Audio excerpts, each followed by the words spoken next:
now underway after a rocket landed near the Polish-Ukrainian border, killing 2 people.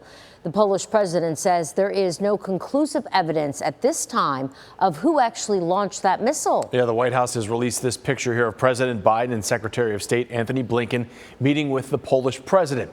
In the tweet, the president says the U.S. is offering their full support to Poland's investigation. Here's what we know at this hour. President Biden has convened an emergency meeting of the G7 and NATO leaders in Indonesia.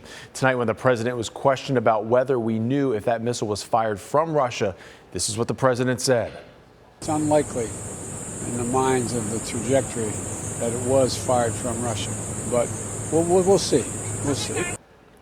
The Polish prime minister says evidence suggests the missile that landed in a border town just miles from Ukraine was a single act. They're now increasing their military readiness. Ukraine's President Zelensky blaming Russia, but the Kremlin denies it was theirs. And ABC Action News reporter Jada Williams is in studio tonight with how local volunteers who are helping Ukrainians overseas are now reacting tonight. Jada?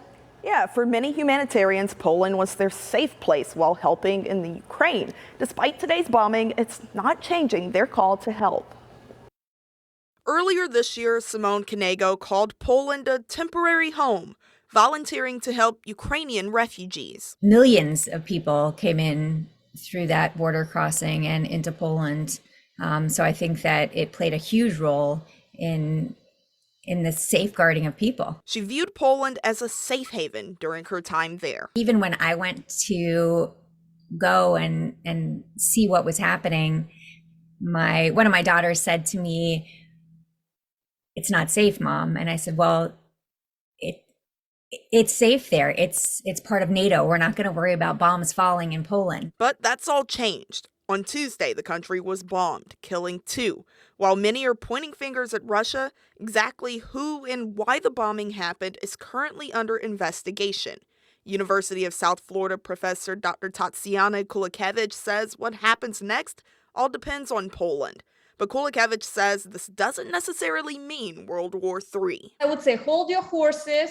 Article 5 is not in the discussion. Investigations are underway for Article 5, meaning World War III, potentially, when NATO members are protecting each other, is not going to happen tomorrow. And we just need to remember history. Only once in history, Article 5 was invoked. And again, it took a month for them to agree and start acting. NATO Article number 5 states, quote, if a NATO ally is the victim of an armed attack, each and every other member of the alliance will consider this act of violence as an armed attack against all members and will take the actions it deems necessary to assist the ally attacked. Kulakevich says what we are likely to see next is a no-fly zone and more aid going to Ukraine. The NATO members can agree to send more military equipment to Ukraine and increase that equipment, and Ukraine has been asking for it.